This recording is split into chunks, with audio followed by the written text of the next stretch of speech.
Terima kasih pemirsa, Anda masih bersama kami di Kampus Corner. Udinus siap ukir prestasi di tahun 2021. Kami juga mengundang Anda pemirsa untuk bergabung bersama kami melalui line telepon 024 3569 73 kali. Baik Dion, kita lanjutkan nih untuk Dinus Fest dari BMKM Udinus sendiri mengadakan kegiatan perlombaan apa? Dari BEM sendiri sih mengadakan kegiatan lomba karya tulis ilmiah dan juga cerpen, cerita pendek. Kenapa memilih lomba tersebut? Kita memilih lomba karya tulis ilmiah dan juga cerita pendek itu ya mungkin kita kan tidak terlalu minat ke suatu kayak olahraga, fisik ataupun berupa hal seperti apalah. Karena kan BMKM ini lebih kepada aktivisnya, penggerak gitu kan. Jadi ya kita mencari jalan jalan pintasnya dengan yang sesimpel aja lah kayak karya tulis, ilmiah juga itu kan sebagai menambah wawasan juga, menambahkan inovasi-inovasi mereka gitu para pesertanya. Oke, jadi lebih menggunakan pikiran gitu Nah, daripada betul. fisiknya. Iya. Oke. Nah, baik Pak Rindra dan Dinus Fest 2021 ini pendaftarannya sudah dibuka ya Pak ya? Sudah mulai dibuka. Oke, sudah mulai dibuka. Nah, ini untuk mekanismenya untuk mendaftar di Dinus Fest 2021 gimana nih Pak? Mendaftarnya secara online karena kegiatannya juga secara online di website kami festival.dinus.ac.id. Festival.dinus.ac.id. Untuk tahun ini kita skalanya nasional. Oke. Jadi kalau tahun lalu Jateng DIY regional ada beberapa yang dari luar ya, sejawa. Tahun ini kita coba skalanya kita buat nasional. Gitu ya? Oke, karena juga diadakan secara daring Secara gitu ya Pak daring, ya. Jadi iya. lebih mudah juga gitu. Oke, baik. Baik, dan pemirsa di era sekarang ini radikalisme terus menggerogoti Indonesia dan bisa masuk ke dalam ranah pendidikan nih. Nah, ini untuk Bu Kusni nih, untuk di tim kemahasiswaan gimana nih Bu untuk menangkal radikalisme di lingkup kampus Udinus? Untuk menangkal radikalisme kita tuh sudah punya benteng sebenarnya. Mahasiswa baru di awal itu kita sudah memberikan syarat bahwa kita itu tidak boleh sarap. Jadi suku, ras, agama, dan politik itu tidak boleh masuk di Udinus.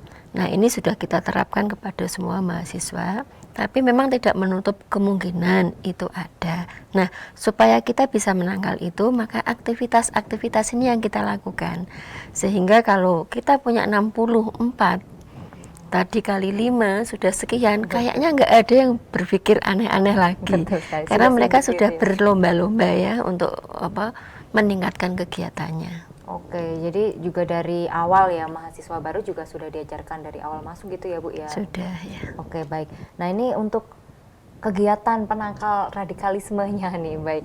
Pak Rindra, apa nih untuk kegiatan yang dilakukan untuk menangkal radikalisme tersebut selain dari orma-orma wanita? Kita ini rutin mengadakan semacam seminar ya, seminar juga termasuk juga workshop di dalamnya. Kita mengundang tokoh-tokoh. Yang terakhir kita mengundang dari Koramil ya, dari Kodim, Dandim, kemudian juga dari kepolisian, dari Polda, itu untuk menjelaskan kepada kita para aktivis, kepada para mahasiswa sebenarnya yang radikal itu yang seperti apa, batasan radikal seperti apa, dan batasan-batasan mana yang tidak boleh kita lakukan.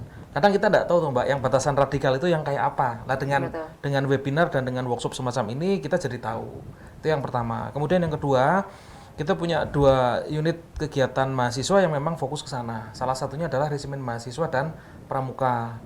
Jadi resimen mahasiswa itu rutin kita kirim untuk melakukan pelatihan bela negara salah satunya. Pelatihan bela negara di Kodam, di Rindam tepatnya ya. Di Rindam itu rutin, kemudian mereka mendiseminasikan kepada teman-teman yang lain. Jadi itu aktivitas real yang sudah kita lakukan. Oke, baik. Dan jika nih Pak suatu saat ditemukan mahasiswa yang memiliki pemikiran radikal nih, nah bagaimana tindakan dari kampus Udinus sendiri? Kalau kita tetap pendekatan kekeluargaan Mbak. Jadi misalnya adalah tanda-tanda, kemudian ada arah ke sana, kita kan banyak masukan, banyak informasi ya dari teman-teman, mungkin juga dari BEM dan dari yang lain misalnya.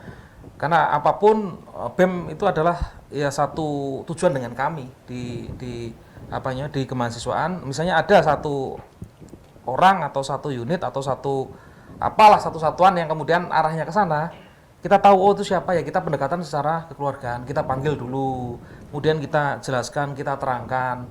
Biasanya tidak sampai ke tahap yang lebih jauh dari itu. Biasanya untuk menyelesaikan suatu masalah cukup dipanggil, didatangkan ke ruang kami di Biro Kemahasiswaan atau di ruangnya Bu WR3, keluar selesai sudah. Oke, jadi besoknya diomongin sudah selesai. gitu ya Pak. Nah ini gimana nih Pak cara mengubah cara pandang mereka nih Pak waktu diomongin gitu? Kita itu bukan psikolog, tetapi karena kebiasaan kita menangani masalah-masalah yang sangat kompleks. Jadi mahasiswa kita itu kan banyak dan masalah yang datang ke kami ini kompleks.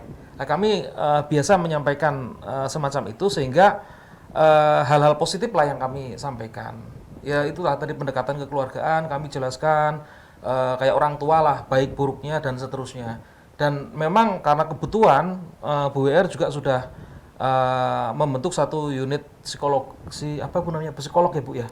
Psikolog di unit Career Center. Jadi kalau memang sudah sampai tahap tertentu, sudah sangat mungkin sudah mendekati kritis ya, itu nanti ditangani khusus oleh psikolog. Tapi alhamdulillah sampai sekarang psikolognya juga tidak ada ya. Iya ada, ya artinya mudah-mudahan sih tidak usah. Semoga tidak terjadi gitu ya. Tidak terjadi. Oke, baik. Nah ini Dion nih sebagai mahasiswa nih, kamu nih gimana sih cara kamu menangkal hal-hal negatif nih menjurus ke anarkis juga kan banyak di luar sana juga mahasiswa yang melakukan tindakan anarkis seperti itu. Kemudian juga dengan paham radikal seperti itu, gimana tanggapan kamu? Untuk kita menang tentang masuk ke tahap anarkis itu ya kita sebelumnya mengumpulkan dengan teman-teman, memberitahukan agar tidak termasuk dalam paham seperti itu gitu. Karena kita sudah memiliki banyak kegiatan, banyak aktivitas di 64 Ormawa yang mana satu itu ya rata-rata di 5 kegiatan. Jadi kita sudahlah jangan terlalu masuk ke ranah seperti itu gitu ya. Karena kita juga sudah dipercayai oleh kampus, sudah diberikan amanah dan juga kita dipilih oleh para mahasiswa, berilah kepada para mahasiswa terlebih dahulu yang terbaik dan juga manfaat kita dengan kampus pun ada seperti itu. Jadi kita tidak terlalu memasuk ke ranah-ranah yang seperti itu. Jadi juga terutama saya sih memberikan kepada ketua-ketua, memberikan pemahaman-pemahaman yang positif aja gitu. Jangan terlalu kepahaman seperti itu. Ya karena kenapa? Kita juga kan tidak mempunyai program studi hukum seperti itu. Jadi kan bingung gitu kan. Kita lebih ke aktivitas aja. Memberikan seperti halnya seminar. Jadi kita tidak asal menjawab omongan dari pertanyaan orang, tapi kita juga sudah diberikan ilmu dari pejabat-pejabat. Jadi lebih baik fokus ke kegiatan program kerja Ormawa masing-masing gitu ya, karena juga sudah banyak gitu ya 64 Ormawa dengan minimal 5 program kerja seperti itu ya, itu sudah sibuk sendiri. Oke. Baik. Kemudian ini untuk kemudian biar tidak terjadi nih untuk radikalisme, maka langkah untuk menanamkan jiwa cinta tanah air gitu dan bela negara ini untuk langkah konkretnya seperti apa nih Bu Kusni? Setiap warga negara kan harus mencintai tanah air ya. Ada hal kecil yang kita sampaikan kepada adik-adik. Mahasiswa baru itu sudah kita ajak untuk menanam mangrove misalnya. Itu sudah mencintai bumi kita. Jadi sudah kita tanamkan itu. Kemudian Abdimas yang kita lakukan kemarin di masa pandemi ini, kita mengajak semuanya untuk berbagi, baik kepada masyarakat sekitar, kepada ojol, kepada rumah sakit yang memang membutuhkan face shield dan sanitizer, kemudian handshot, semuanya kita berikan kepada puskesmas. Jadi kita ajak adik-adik ke sana dan ini sudah termasuk salah satu bagaimana mencintai tanah air kita. Gitu. Oke, baik. Jadi diajarkannya dengan melalui program-program tersebut. Program nyata yang harus kita berikan kepada adik-adik. Yang lebih baik ya Bu ya, jadi melaksanakan secara langsung. Program nyata seperti itu ya Bu. Baik, kemudian sebenarnya seberapa penting sih Bu untuk mencintai tanah air bela negara ini Bu? Adik-adik mahasiswa itu kan pemimpin di masa yang akan datang. Kalau tidak mencintai Indonesia siapa lagi?